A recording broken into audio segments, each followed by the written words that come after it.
Thrilled to see you all here. My name is Sunil Amrith. I'm director of the Macmillan Center. For those of you who don't know, the Macmillan Center is Yale's hub for international scholarship and research, and we serve the whole campus. As part of the Macmillan Center, we have regional studies councils, and the Council on African Studies is our partner in hosting this evening's event. Since 1992, the Coca-Cola World Fund at Yale has supported an annual lecture on topics of international significance by a major public figure. Recent Coca-Cola lecturers have included Ban Ki-moon, Samantha Power, Luis Moreno-Ocampo, and Sadaka Ogata. Our councils propose potential Coca-Cola lecture speakers. It'll come as no surprise to all of you that when the Council on African Studies proposed tonight's speaker, there was a unanimous chorus of enthusiasm. To introduce our speaker and to be in conversation with her later, I'd like to introduce my wonderful colleague, Professor Kajetan Iheka, who is Professor of English, Chair of the Council on African Studies, and Director of the Whitney Humanities Center. Professor Iheka is the author of 2 prize-winning books, is editor of the African Studies Review, and is a true leader in the field. Kajetan, please.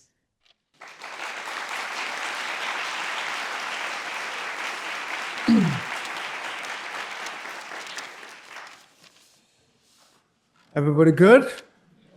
Are we ready for this? The masquerade is around, I can assure you that. Thank you so much, Sunil, for that wonderful introduction and for your leadership of the center. About a week ago, the Nigerian political leader posted a congratulatory message on social media. Mr. Obi was congratulating Chimamanda Ngozi Adichie for winning 3 prestigious awards within a space of 3 weeks. They are the Felix Jude Prize for Defiant Thinking from Germany, the Mermaid Award in Sweden. I like that one, Mermaid Award. The Mermaid Award is awarded to a writer whose words have deeply moved Swedish readers. And then there's the Sunday Times Literary Award for Literary Excellence in the United Kingdom. And these 3 awards happen, within September and early October. These awards provide proof that Chimamanda Ngozi Adichie is a master storyteller whose work sits at the center of world literature, moving readers from Sweden to Slovakia and from London to Lagos. The Jude Prize in honor of defiant thinking clarifies that in the long tradition of fearless Igbo women, she is a thought leader who expresses opposition and opinion, however difficult or controversial. These awards testify to an enduring excellence that has garnered a long list of other accolades over the course of a magnificent literary career. Let me name a few. The MacArthur Genius Grant, induction into the American Academy of Arts and Sciences, the Orange Prize for Fiction, the Anisfield Wolf Book Award, over 20 honorary doctorate degrees, including from our own university in 2019. We can go on with this list, but already you don't need me to tell you that our 2025 Coca-Cola lecturer is an award-winning writer, a global icon, an inspiration for musicians and designers all over the world, including Beyoncé. What I would like to add this evening, though, is that Adichie is a theorist and practitioner of emplaced worldliness, whose works navigate the complexities of the global from the rich tapestries of the local. We can glimpse a sense of what I call a poetics of emplaced worldliness in a class day lecture on this campus 6 years ago. In that lecture, she emphasized the importance of local knowledge, the need to recognize those on the ground as knowledge producers. In that same lecture, she remembered her time on our campus as a student of our MA program in African Studies. Go, Cass. And of how she learned the primacy of primary sources during her time here. It is this investment in local particularities, the foregrounding of perspectives often overlooked, that makes Chimamanda Ngozi Adichie an ideal speaker for the Macmillan Center. Our distinguished alumna brings this sense of place, that is, the tone of geography and the structure of feelings of our subjects, to our body of work. Among them are the novels Popular Hibiscus, Half of a Yellow Sun, Americanah, and the more recent Dream Count. These texts and others bring unique stylistic and intellectual innovation to the discourses of gender, colonialism, globalization, and Africa's place in the world. These texts particularly carry the valencies of African words with eloquence and with passion.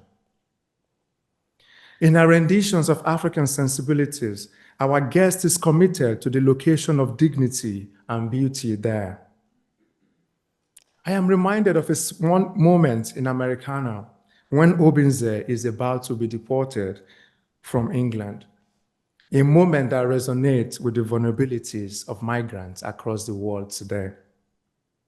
One would expect Obinze to beg and to kick, to want to remain in the land of milk and honey, but that is not what it does. I am willing to go back to Nigeria, Obinze said.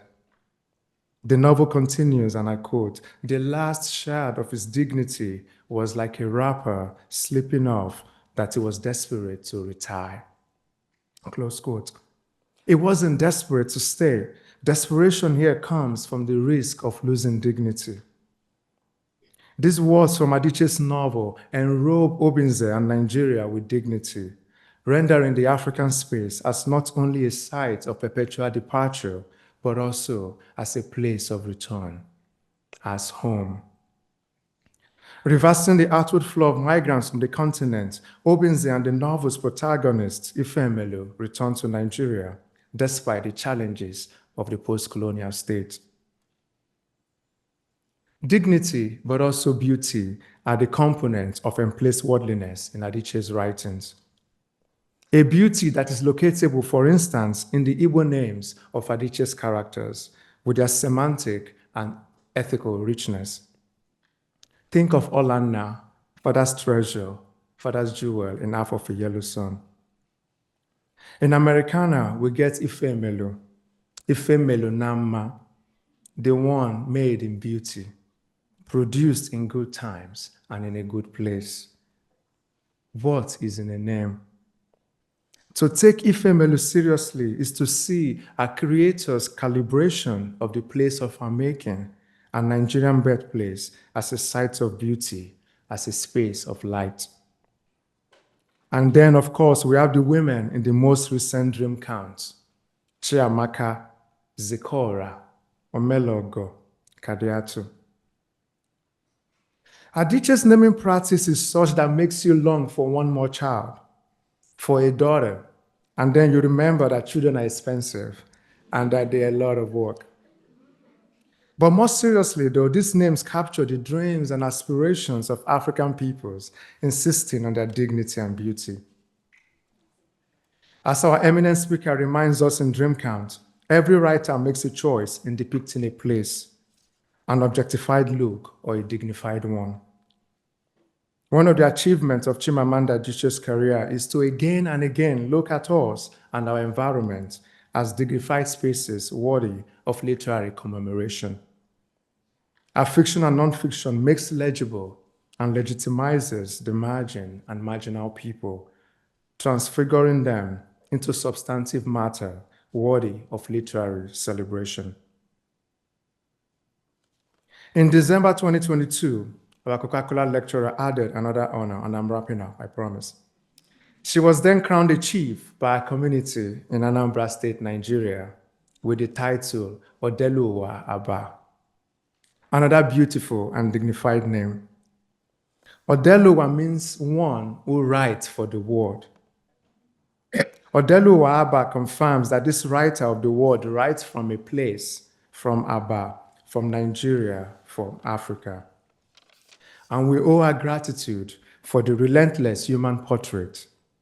To quote again from Dream Count, for the tenderness that she has brought to the work of writing the world from Africa.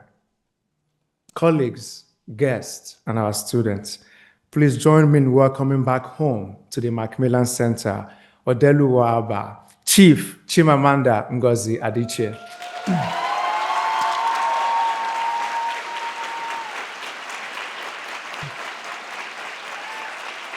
Thank you.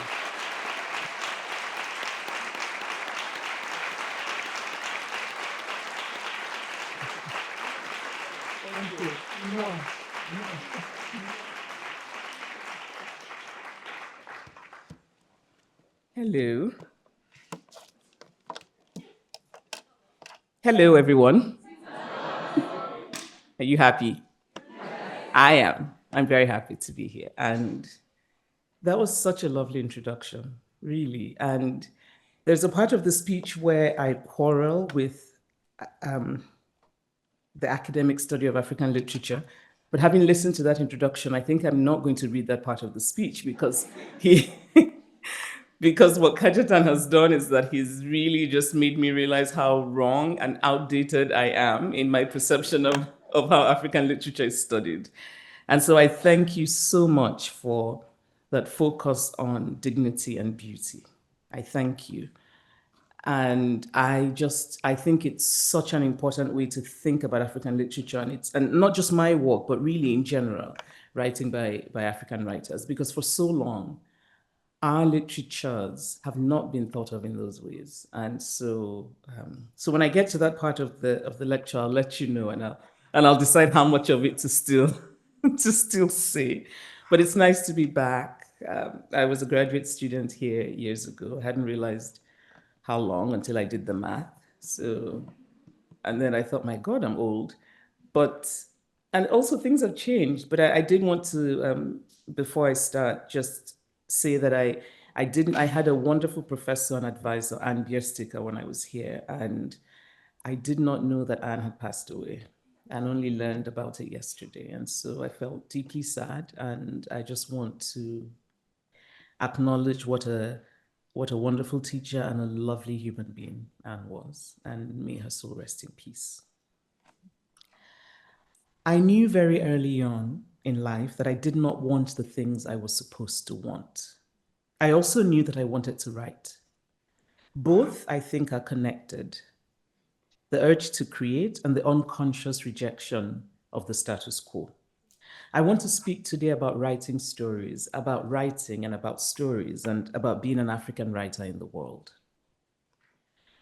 So fiction writers, here we go. So fiction writers are often asked about their fiction, about the process, the characters, as I have many times, and I invent my answers. I use the word invent to suggest a welcoming of doubt. And in inventing those answers, sometimes I believe myself and sometimes I do not. Because the truth is that I do not always know the why behind my creative choices. Nor do I trust the process of reducing to intellectually digestible bits the potent mix of magic and intuition and reason that is my creative process. My views about my fiction are fluid, dependent on my mood, whether I slept well, whether I had a glass of wine. But the novels themselves remain in the glorious stillness. And whatever truth there is about the novel lies not in the answers I give, but in that stillness. I have always believed that a novel is sublime, while the novelist is, well, merely the novelist. And I cannot help but think often of Goethe's rule: the artist's task is to create, not to talk. But a novel is, of course, also created in a social and political world and bears the sensibility of the writer, a sensibility which I believe is formed in childhood. I am the daughter of parents who were remarkable, not for their professional achievements, though those were significant, but for the steadfastness and joyousness of their parental love. My father was a professor of statistics, and my mother was a university administrator, and they raised my siblings and me on the campus of the University of Nigeria in Nsukka. Nsukka was a slow and small and utterly lovely place in the early 1980s, the last gasp of the university's sparkling age. The campus had entrance gates with security guards in uniform, many of them elderly men with gentle demeanors. Before each car drove through, the driver would stop, get out of the car, and open the boot, or the trunk, as I am now compelled to say in America.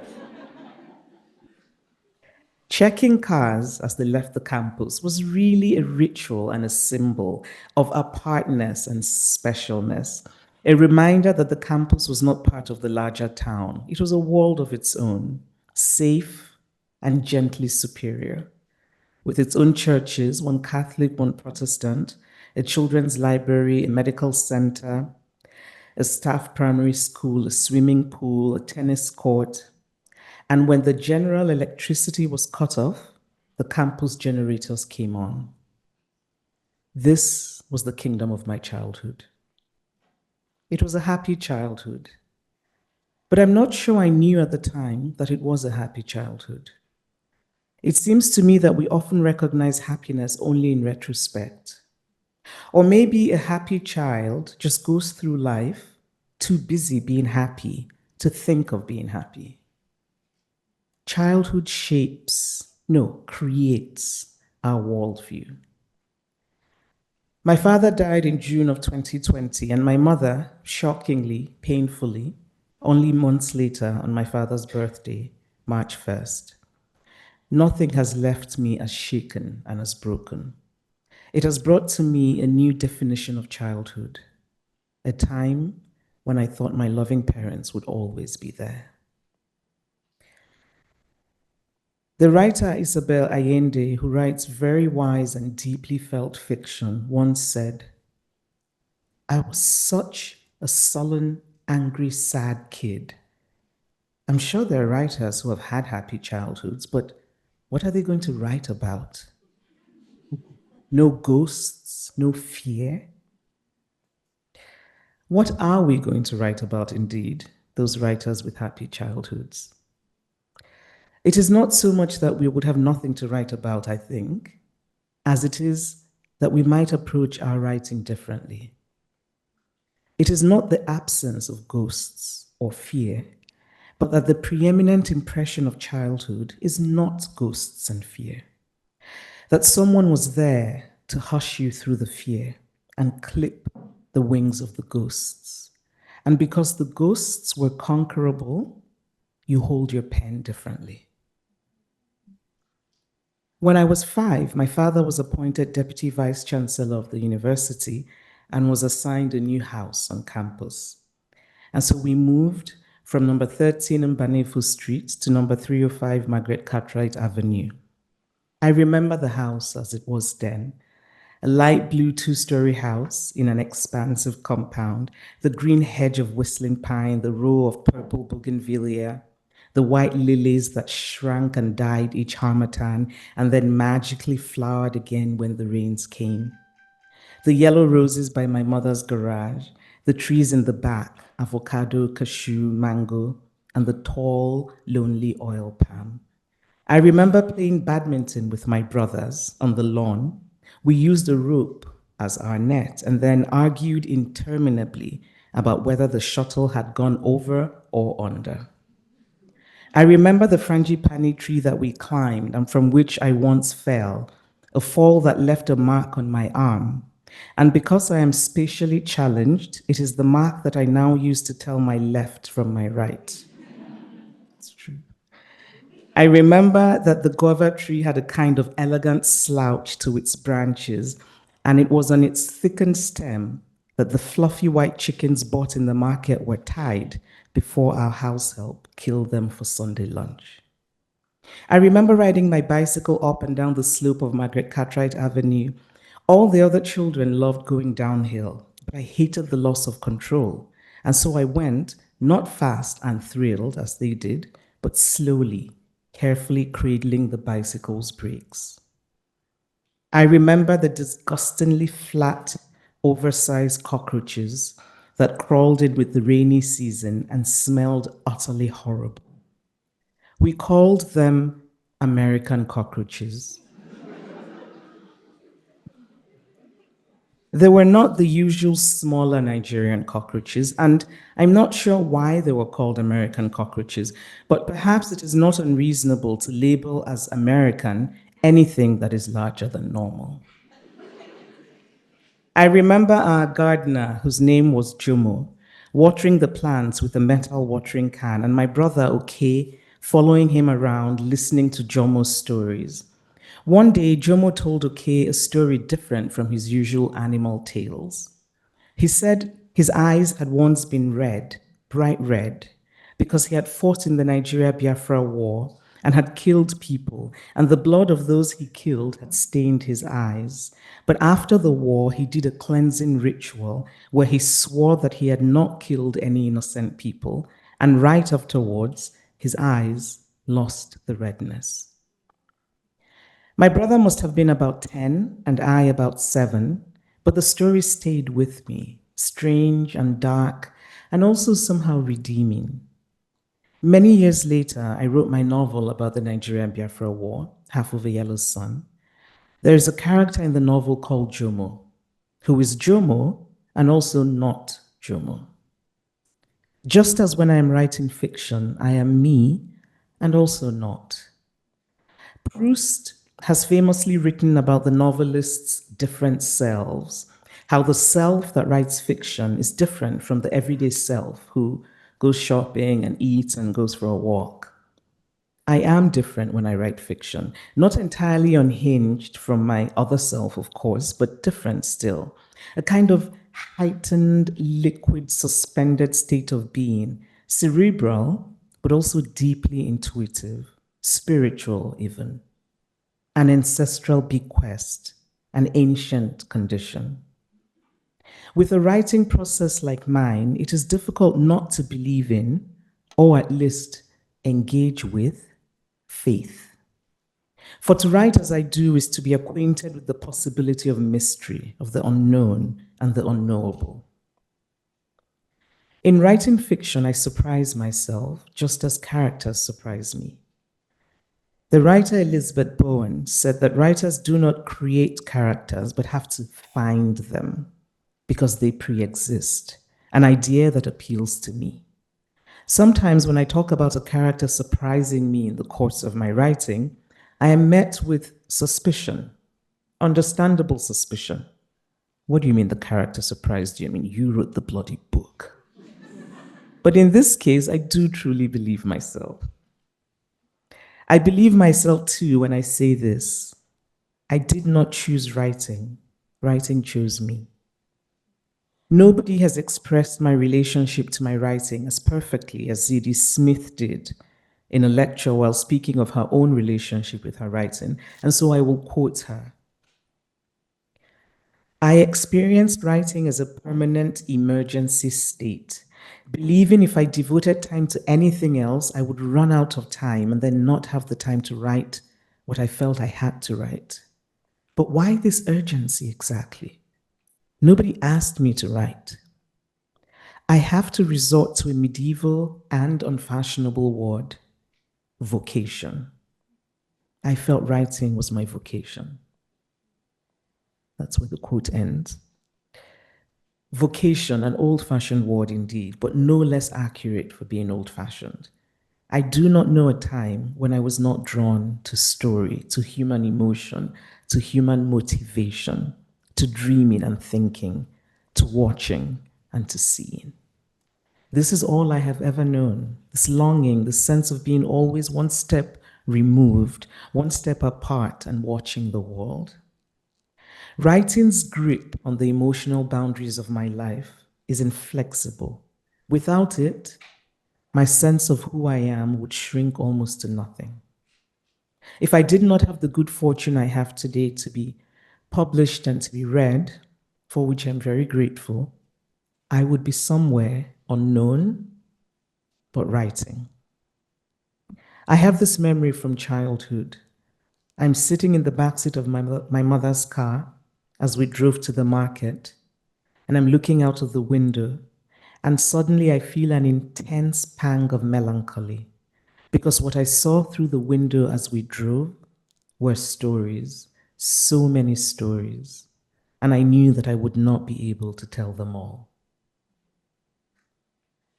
The writer John Updike said this about writing: we must write where we stand. Wherever we do stand, there is life, and an imitation of the life we know, however narrow, is our only ground. We write where we stand. And at the beginning, I stood at number 305 Margaret Cartwright Avenue, University of Nigeria, Nsukka. It was in that house that I first began to write. I wrote sitting at my father's desk in his study. I wrote in lined exercise books. For Americans who don't know what exercise book is, look it up. It has nothing to do with working out. Oh, I thought it was important. I mean, we can talk about language later, but I sometimes think that translation is interesting because you have to think about what words you leave in their original state. You know, do you say boot or trunk? When you're talking about my childhood, I would say boot. But anyway, so exercise books. Or I wrote at the dining table, often first clearing away food flasks and newspapers and bananas and whatever else had been deposited on that hallowed family dumping ground. It was at that dining table that we gathered when the Nigerian military took over the government in a coup, and then in another coup. Each time, the martial music with its ghostly strains, the voice of the army officer, the queasy uncertainty of political choicelessness. Before we moved into number 305 Margaret Cartwright Avenue, the previous occupant happened to be, in an odd bit of coincidence that would later gain significance, the acclaimed writer Chinua Achebe, who was also a staff of the university. I did not think much of this growing up. After all, university staff moved in and out of university housing. Until many years later, when my first novel was about to be published here in the US, my editor asked me to tell her about my life. And I did. And then I added, oh, by the way, Chinua Achebe lived in the university house in which I grew up. And she said, her eyes wide, that is the most interesting thing you have told me about yourself. And so at that moment, I resolved to make sure that this was always included in my biography as one of my life's great achievements. It was in that house that I began to read. Susan Sontag wrote that reading, the love of reading, is what makes you dream of becoming a writer. But for me, the reading nourished the dream. It walked alongside the dream, but it was not the origin of the dream. They were related, of course, but I recognized the desire to write as more primal, as if reading was a great passion and writing was simply me. I remember the books of my childhood as physical things, some with covers torn off, spines cracked, others with the stiff and transparent plastic cover from the library. I remember books as mood and place, reading curled up in bed during heavy rains, reading as I ate at the dining table, and I remember books as absolute luminous pleasure. I read everything except for fantasy. Perhaps because the world seemed to me so interesting and layered that it felt like an unforgivable evasion to inhabit imaginary worlds while the mysteries of our own world were yet to be fully deciphered. Books nurtured my writing. My earliest writing were imitations of the British children's books I read. But so did watching the world and listening, from the small gradations of life in Nsukka to my mother's King Lear-esque insults, swiftly delivered in Igbo whenever she was annoyed. Nkita lacha ganya. May a dog lick your eyes. Kitiba babwegi, may chicken pox strike you down. No. I see my mother now through childhood eyes with her effervescent beauty, her charm. She was keen always to welcome everyone and feed everyone. There was always so much food in our house. She was wondrously ambitious. She became the first woman to head the non-academic section of the university. Her name was Grace. And I just want to pause here. There is a baby at the back of the room whose name is also Grace. And she is my parents' first great-grandchild. And my parents did not get to see her. And she's called Grace. And she's just the most wondrous gift that my family has. And I'm so delighted that she's here. And I think she might become a writer. We're starting early. My mother's name was Grace, and in her secondary school days, she was called GC London because she was known to speak English beautifully, therefore the London. But nobody was as inventive as my mother was when she issued her insults in Igbo. And just one last one I'll share with you. Neki di kikapi. She once told our house help this, and it translates literally to, you have the backside of a scorpion. And the poor guy who was being reprimanded actually burst into laughter. I grew up bilingual, as did almost everyone I knew in that small university town in southeastern Nigeria. We spoke English and Igbo at home. Sometimes we spoke English and Igbo in the same sentence, as do some characters in my novels. Before I published my first novel here in the US in 2003, an editor suggested that I remove the sprinkling of Igbo words because, she said, they would confuse American readers. I happened to have just read Saul Bellow's novel, Herzog, and feeling a little smug and a little clever, I asked the editor, have you seen the long paragraphs of untranslated French in Herzog? Of course, I understand that French is a much more familiar language to the American reader than Igbo is, but they're both languages, both valued by those who speak them, both worthy. And literature is our last frontier for a true picture of our world as it is, a polyglot, multifaceted, multi-everything. The writer Louise Erdrich has written about Native American languages rapidly dying off because the Bureau of American Indian Affairs humiliated and punished Native American children for speaking their languages. Yet, she wrote, the omnivorous nature of a colonial language is a writer's gift. In place of gift, I might invent another word for a gift that isn't quite a gift. A thing imposed on you, but which you now own. Wait, what was that? There's a story there. Okay. And so in place of gift, I might invent another word that means a gift that isn't quite a gift. A thing imposed on you, but which you now own. For English is mine, as much as Igbo is mine.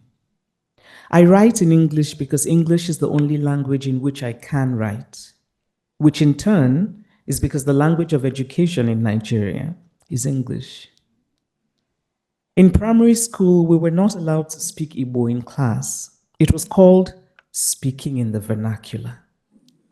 And the word vernacular was wrapped in shame. I look back now at the absurdity of it, and also the great sadness of it, how colonialism's most insidious legacy is its ability to make you denigrate that which is yours. But many of us did not succumb to this ignoble shabbiness. And in my case, I think it was because of the stories my father told us. My father was a radiant storyteller, and he spoke a beautiful Igbo, unsullied by Anglicizations as ours was. He told stories of his childhood and folk stories and stories his father had told him. I loved the proverbs, the wit, the humor, the wisdom, and I would soak them all up, absorb them, store them, and I began to feel a distinct sense of pride about the Igbo culture from which these stories came.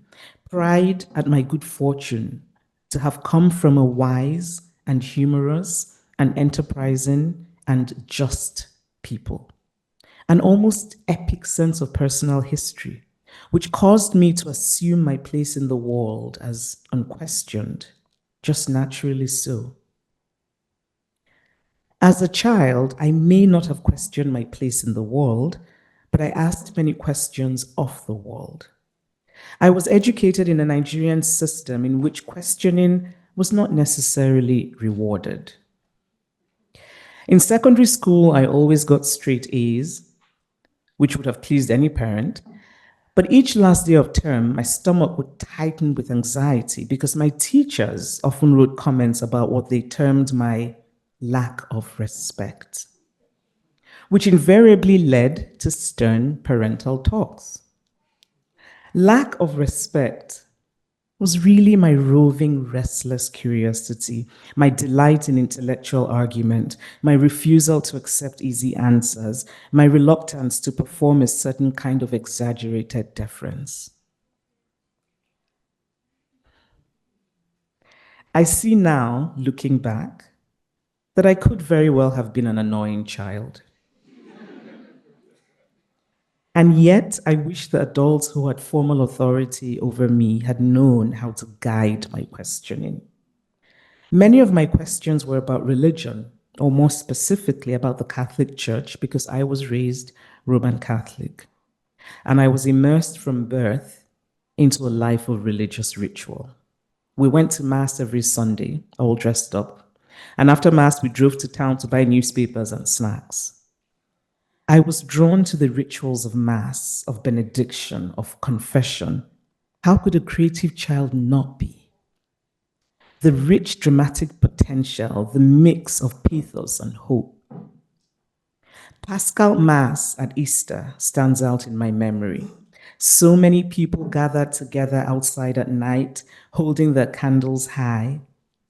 I would look at the sea of flickering candles, the lights like stars low enough to reach out and touch, and I would cry, deeply moved by the sight and the symbolism. My family's Catholicism was moderate but conservative, the African permutation of Roman Catholicism with its subtle and not so subtle disparagement of pre-Christian Africa. To be baptized, for example, you had to choose an English name because the reasoning was English was Christian and African languages were not. Years later, as an adult, when I decided that I no longer wanted to have an English name, an acquaintance said to me, "So you won't have a Christian name?" To which I said, "I do have a Christian name, it's Ngozi." Attending catechism classes was a central part of my childhood. And there we learned Catholic doctrine. And there too, I asked questions about limbo, where the souls of babies floated and waited. About burning forever in hell, yet not being consumed. Once the teacher, we called him brother, said there were questions one should never ask, and I recoiled fiercely. Because even as a child, I recognized that my vocation is rooted in the imagination, and the imagination is the home of questions. Why? How? Where? And most of all, what if? I am fascinated by faith, the human need to make sense of the mystery that is our existence, and the humility of acknowledging that there is so much we do not know and perhaps cannot know. Mine is a respectful, probing fascination, wistful, even admiring, but always pitilessly clear-eyed. I am fascinated by the genuine embrace of a religion brought to you in the most irreligious way, as part of that harsh, soulless dictatorship called colonialism. I am fascinated by a source of comfort that can also distort your life, by the ease to extremism, being righteous but not being right. My first novel, Purple Hibiscus, has a father character whose blind Roman Catholic religiosity has terrible consequences for his family. After it was first published, I was often told by Americans and Europeans that my novel was a political allegory, that my abusive father character represented Nigeria's brutal dictator. Why, I wondered, must my characters represent something political? Obviously, I know the reasons, that modern African novels have their roots in the anti-colonial struggle, and that so little African writing is known outside Africa that the easy response is always to read it first as political anthropology, rather than as a story of human beings. But it does not change the truth, which is that when I sat down to write the father character in Purple Hibiscus, I was not thinking, I shall now write an important allegorical representation of Nigeria's military culture. Instead, a character had come to me with a hushed voice and an almost broken spirit, a teenage girl who was nothing like me and who I wanted to explore. I should clarify that my questioning this was not because I disagreed about my work being political. I agreed that it was. Rather, I questioned it because it seemed that some writing was read this way and others were not. And this distinction was based not on the content of the writing, but on the personal history of the writer. A kind of categorizing based not on literary judgments, but on lazy cultural assumptions. Because unless we insist on a narrow and incomplete definition of politics, what today is not political? In that sense, then, all fiction is political, simply because the writing does not exist in a vacuum. All stories come, even if obliquely, from social and political realities. W.E.B. Du Bois once said that all art is propaganda, and this is the kind of statement that is very easy to disagree with because of the ideas we have about art and about propaganda, where the former is pure and the latter is a kind of deliberate spreading of often insidious information. But when we think about a more nuanced meaning of propaganda, then Du Bois becomes easier to agree with. And here's a quote from Du Bois. All art is propaganda and ever must be, despite the wailing of the purists. I stand in utter shamelessness and say that whatever art I have for writing has been used always for propaganda, for gaining the right of Black folk to love and to enjoy. I do not care a damn for any art that is not used for propaganda, but I do care when propaganda is confined to one side while the other is stripped and silent. Du Bois was speaking in the context of what he called Negro art, the art of African Americans who were not allowed by the white establishment to write about certain subjects. But in a larger sense, perhaps Du Bois was saying that we cannot pretend that literature falls from the sky, unburdened by value or by history.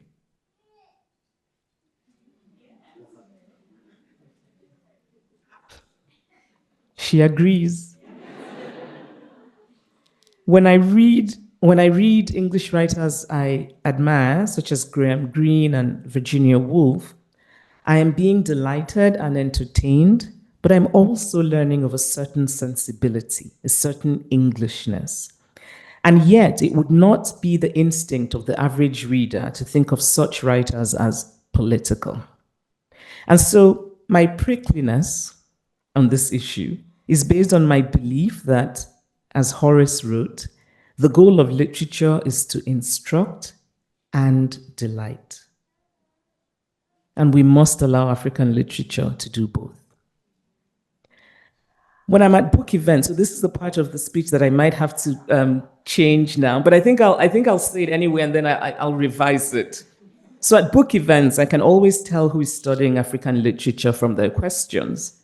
And these are the questions that least interest me because of their insistence on everything being postcolonial, because of their deadening preoccupation with theme rather than character, and because of the realization that characters in African novels are not likely to be conceived as sources of delight, or that they're too often seen as characters to whom bad colonial things happened.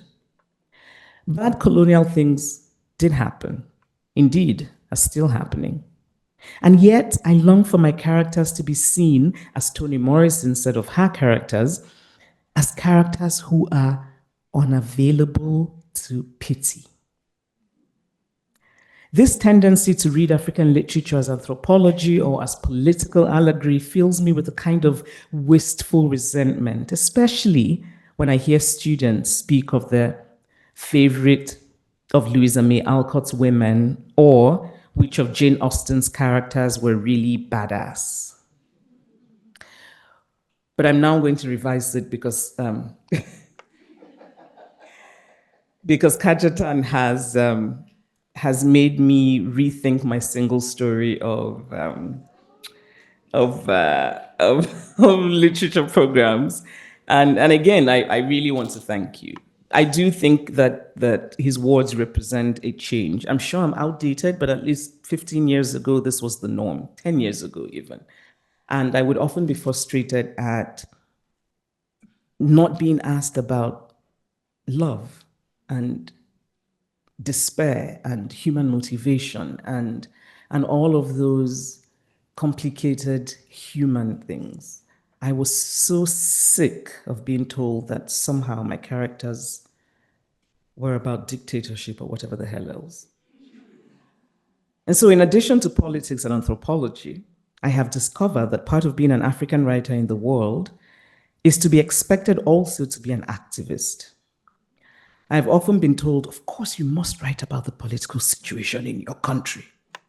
Or actually in other countries. Someone said to me not long ago, why haven't you written about Congo? And what I did not say to that well-meaning person was, because actually I want to lie in bed and read poetry. Because this is true, I do want often to lie in bed and read poetry. But at the same time, I do also often write about the political situation in my country. I recently wrote a public letter about the Nigerian elections because I wanted to tell the story of what happened. And telling the story of what happened has become important in a world so eager to deny and distort even recent history. I wrote it to bear witness. I want to bear witness because I can. And because I can, I believe I must. But I don't think a fiction writer must necessarily be politically engaged, especially an African one. The only role of the writer, wherever they come from, is to write literature. Because really, it's a never-ending enterprise. Cormac McCarthy put it really well when he wrote, "You always have this image of the perfect thing which you can never achieve, but which you never stop trying to achieve." Like most Igbo families, we had a second home in my father's ancestral hometown, Aba. And it was to this home, or the village, as we called it, that we journeyed at Christmas. Our house was a 2-story building. There was a red gate, a sandy yard. Once my mother attempted the planting of flowers in our yard, but some stray village goats made their way into our compound when the gateman neglected to close the gates, and these resourceful animals saw in the red and yellow flowers a perfectly colorful feast. And so that was that for flowers in the village. In my part of Igbo land, pythons are considered sacred. My sister Ije, who is the grandmother of baby Grace, told me a story of a python she found curled in my grandmother's outhouse years before I was born. My sister was terrified, but my grandmother, merely walked over and spoke gently to the python, asking it to please leave so as not to scare the children. The python then uncurled itself and slid away. There were many other stories I heard in the village of people turning into animals or going to secret nightly meetings in the bottom of the sea. These stories were told with the ordinary tone of the mundane. So when I discovered years later a genre of writing called magical realism, I felt a kind of resistance to the name because I knew of this world where the so-called magical was seen as real, and therefore the qualification of magical was unnecessary. I did not need to believe these stories. I respected how much they shaped the lives of those in my village who believed them. To be back in my village today is to feel a sense of an almost atavistic belonging. It is quite simply my home. It is where I want to be buried. And this rootedness to my ancestral hometown, this metaphysical attachment to a physical place, is very freeing to the creative impulse. I can roam as far as I want because in my mind, there is a home waiting, always there. The highlight of those Christmases in the village during my childhood was the masquerades. The big masquerades appeared with much noise and music and commotion, and children were filled with excitement at going to see them. They were violent, flogging one another with long sticks and sometimes thick ropes, and they were beautifully grotesque. One Christmas, the big masquerade, which was called Awonatumbe, which I should translate, it means the snake that does something to the tortoise. I just realized the translation doesn't sound terrifying enough, but this masquerade was terrifying. And it appeared only once in many years. I was excited until I was told I could not join my brothers at the gate to peek out as this masquerade went past. Why? I asked. Well, because girls can't. The stark and unrelieved unfairness of this made a huge impression on me as a child. It also felt like one of the many things adults did that just wasn't very sensible. It was my introduction to the parts of Igbo culture that decreed that simply by being born female, you were automatically excluded from so much that was beneficial. You could not inherit property. You could not participate in the most prestigious ceremonies. You could not have an equal say. The Igbo people pride themselves on historically being an island of democracy in a sea of autocratic kingdoms. And so just as we speak of universal ideas when we mean male ideas, ancient Greece as the cradle of democracy, even though women could not vote, and we speak of the Renaissance, even though women were excluded from intellectual life, and we speak of the Enlightenment, even though women could not control their property nor have higher education, so too Igbo land. It was indeed decentralized and democratic, but it was a male-only democracy. This story of the masquerade is one I pull out from time to time to illustrate a kind of political awakening to my existence in the world as a woman. It is a convenient story and a true story, but it is incomplete because it is too simple. My awakening happened before then. I had already observed the tiny nuances in language, how a professor, for example, was called strong, and a woman professor like him was called arrogant. How a relative whose husband brutally beat her was told to go back and beg him because a woman without a husband was nothing. I already knew that it was women who died of broken hearts, not men. That women were socialized to give value to romantic relationships in ways that men were not. Children notice subtleties at very early ages.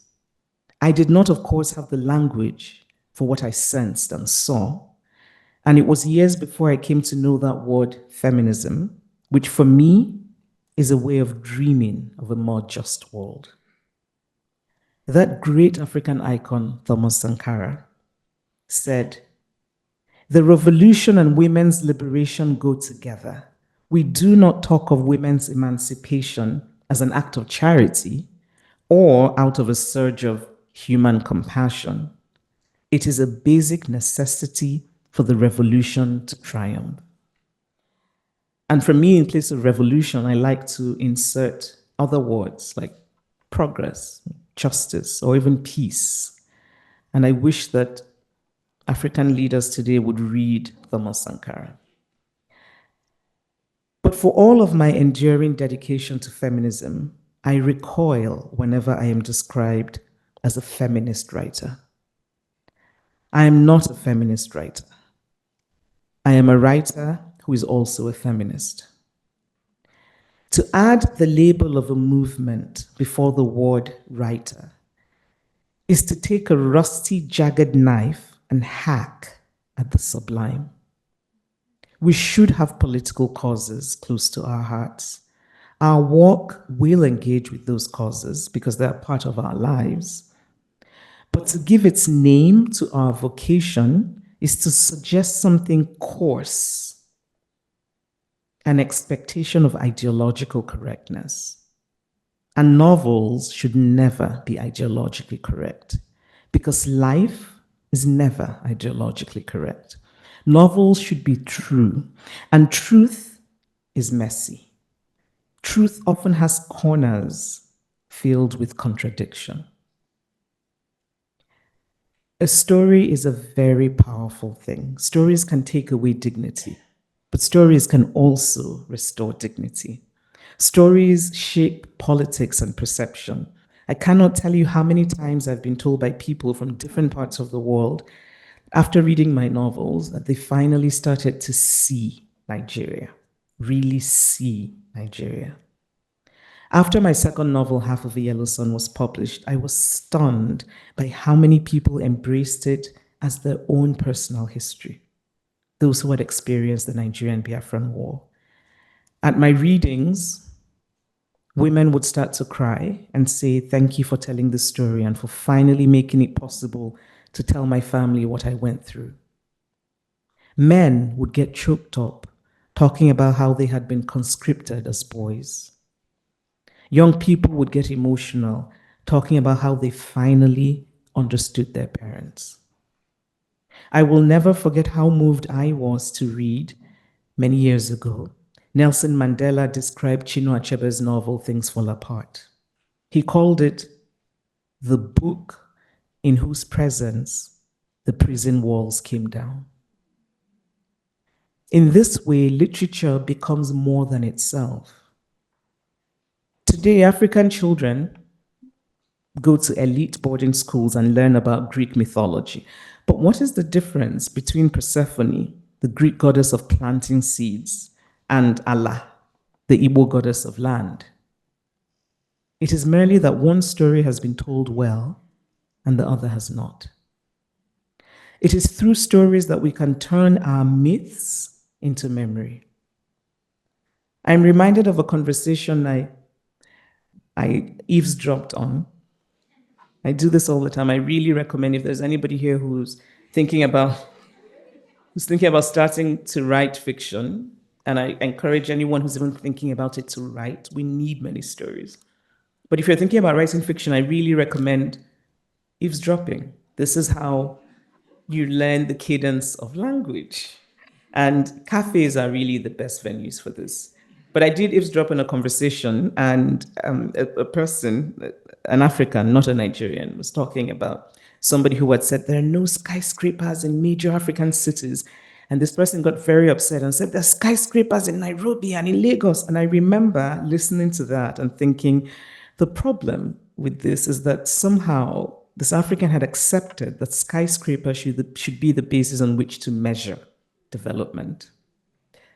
We need stories so that we can resist the trap of allowing our aspirations as Africans to be shaped by others. I'm not advocating a defensiveness, but rather a proactiveness. Because even the idea of a nation is also about stories. A nation is not geography. A nation is psychology. A nation is really about shared beliefs.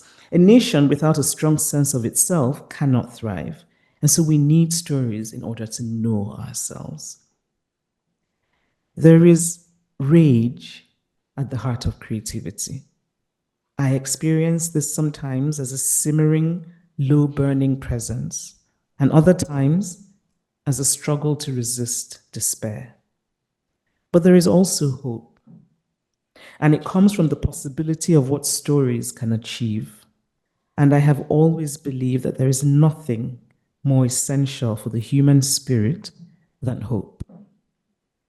Literature is really our last frontier, the story of human motivation. It is difficult to dehumanize a person whose story you have really heard. The story forces you to see them. I worry deeply about the effects of our present epidemic of censorship. Toni Morrison said censorship is like a whole universe being described in invisible ink. I mourn all that has stayed unwritten and unsaid. I like to think of literature as my religion. Reading does not necessarily make us have empathy for others, but it can. And by far the greatest lesson I have learned is how we are more alike than not.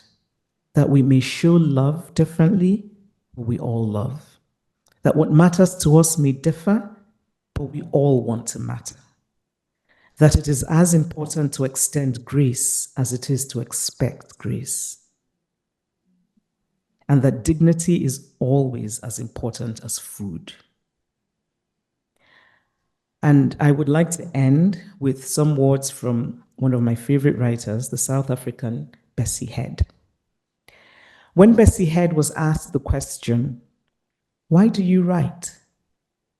her response was this: "I am building a stairway to the stars. I have the authority to take the whole of mankind up there with me. That is why I write." Thank you.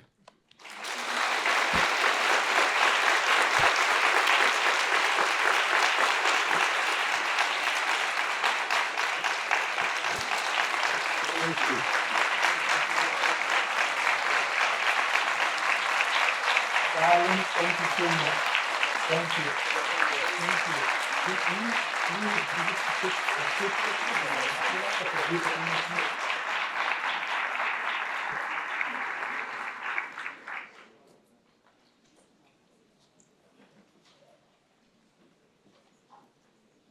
Adelora, thank you so much. I have a lot of questions, but I will wait to ask that. I will wait to ask them privately. I just want to open up to two questions from the audience before we wrap up tonight. Two questions, preferably from students, if there are any. The first two, and then we will wrap it up. Okay. Oh my God, I knew this was going to happen. All right, I'll take one from here. During your writing process. Thank you so much for sharing. I was wondering, during your writing process, do you experience a preoccupation with elegance in how you say things, and does that differ if you're writing nonfiction versus fiction? That's such an interesting expression.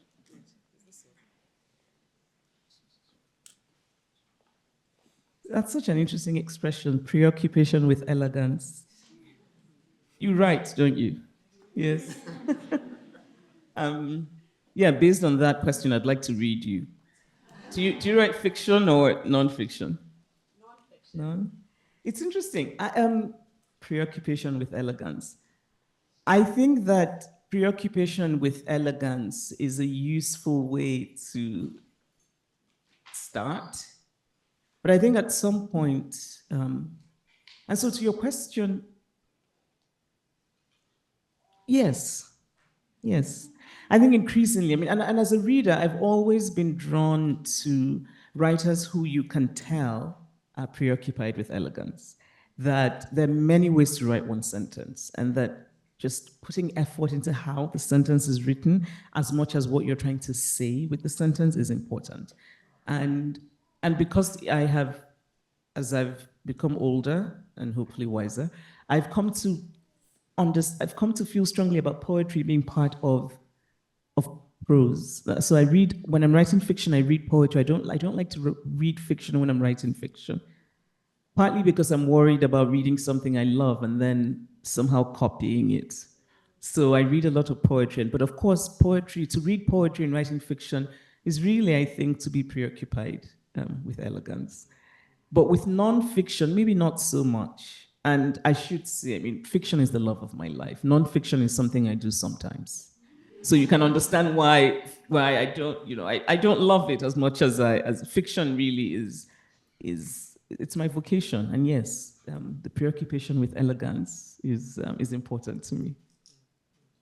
Good luck with your own writing. That sentence just tells me that the writing is good. Okay, we'll take one from here. Yes, right here. Hello. I had a question about what do you do when, well, it was probably different writing when, no one knew you and now everyone knows you. And with that comes expectations of what your writing should be like and what the next book is going to be and how good it should be, right? So how do you deal with those expectations? Or perhaps when people try to cage you into a specific style of writing, how do you deal with that? Do you know, well, I'm still working on getting everyone to know me. We're not there yet, but if you want to join the movement, sign up online. But I think the premise of the question, and really honestly, and like I said when I was speaking, if I did not have the good fortune to be read, I would be writing today. You would not have, but I would be writing. So for me, the writing is the thing that comes first. And when I'm writing, honestly, I do not remember that I'm well known or whatever. I really do not remember because it's such an intense and inward thing. I remember only when an editor is looking at it and an editor is making suggestions like, oh, why don't we reduce the Igbo words, that kind of thing. But no, the idea of external expectations has never been a thing that has shaped my writing. And I think it's partly because when it's not a career, it's a vocation. When I was thinking about my future, when I was 14 and 15, and I was supposed to be a doctor, because everyone who does well in school is supposed to be a doctor. And at some point I had made peace with that. And so my thinking was, yes, I'll be a doctor. And I thought I'm going to be a psychiatrist. And during the day, I'm going to see my patients. And at night, I'll write using my patients' stories. That was the plan. That was the plan. But the point, because I thought, what part of medicine can aid my writing? The point of this is simply to say that even when I was younger, my conception of a career and vocation were different. So I was thinking of, yes, I'll be a doctor, that will be a career, so I can, pay my rent. But writing was the vocation. And I think because that has always been the way that I think about writing, I just do not think about, I really don't. And I've written books that, I've written the novels I want to write. And I have been surprised sometimes by the reception. I can tell you quite frankly that when I was writing Americanah, I thought everybody's going to hate this book. But I was like, this is the book I want to write. This is the thing that is calling me. And I thought, my God, Americans will hate it. And I have to tell you, my love for Americans blossomed after Americanah came out, because I thought, my God, they really can take a joke. Right? My God, they're buying the damn book. So no, but I just want to say this to anybody here, especially sort of if you're a student and you're starting out and you're thinking about writing. It's really important, and it might sound a little glib because the sort of thing you hear, be true to yourself, but it really is important to tell the story you want to tell. Every story has been told, right? It's the new nuance you bring to it. It's the new detail. It's the new point of view. It's something, but it's yours, right? It's really important to stay true to that. The conventional wisdom is always overturned. Right? So people will say to you, oh, if you're writing about so and so, nobody will buy it. But then there's always the story of somebody who was told that and then people bought the book. When I was going to publish Purple Hibiscus and I was sending it out to agents and so many of them rejected it, And many of those agents now are sending me emails, ha ha ha.